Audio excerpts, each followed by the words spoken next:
আজকে চলে এলাম সকাল সকাল আমাদের এই যে ঘরের পিছনের মাঠগুলোয়, দেখো কত সুন্দর লাগছে। আর এই যে শসাগুলো দেখছো, এই শসার ভুঁইগুলো কিন্তু বেশি দিন গাড়ির নাই, তাও কিন্তু লাল হয়ে যাচ্ছে। কিন্তু কৃষিরা কিন্তু সেরকম দাম পাবে না এই ফসলের। এখন যদি ফসলটা ভালো হতো না, প্রচুর পরিমাণে ওনাদের আয় হতো। আর এই দেখো ধানের ভুঁই, আর এটা হচ্ছে বেগুনের ভুঁই, আর এটা হচ্ছে আমাদের বাড়ি, এটা তো বলার কিছুই না। আর হচ্ছে ওই দেখো সব গাঁদা ফুল গাছ, আর ওইদিকে আছে সব রজনীগন্ধা, দেখো কত সুন্দর। আর এদিকে ভুট্টার ভুঁই, এক কথায় জাস্ট ওয়াও। আর এইগুলো হচ্ছে পাট বুনেছে, ছোট ছোট এখন গাছগুলো বার হয়েছে।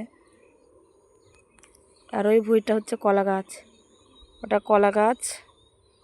আর এটাও রজনীগন্ধা ফুল, ওইগুলো কলা গাছ, এগুলো গাঁদা ফুল, এখানেও গাঁদা ফুল।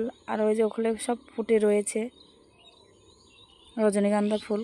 কোনো তুলছে না কেন কি জানি, আড়তে হয়তো দাম নেই সে কারণে। অনেক দিন ধরেই দেখছি এরকম ফুটে আছে, ফুলগুলো তুলছে না ওনারা।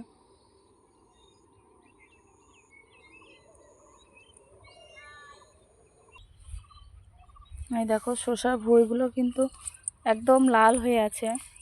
শসাগুলো কিন্তু সেরকম ভালো ধরছে না, দেখো পোকা লেগে গেছে এই শসাটা।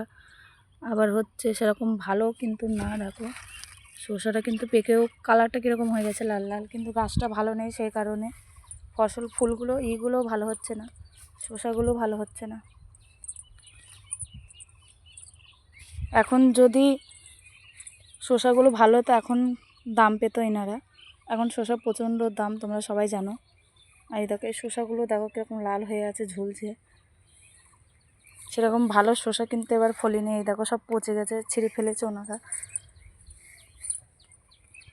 এখানে একটা এই যে কচি শসা আছে, কিন্তু এটাও বেকা, একটাও সেরকম ভালো ওনাদের যে শসা হয়েছে সেরকম কিন্তু না, লাল হয়ে আছে গাছগুলো। দেখো শসাগুলোও লাল হয়ে হয়ে হচ্ছে, দেখো।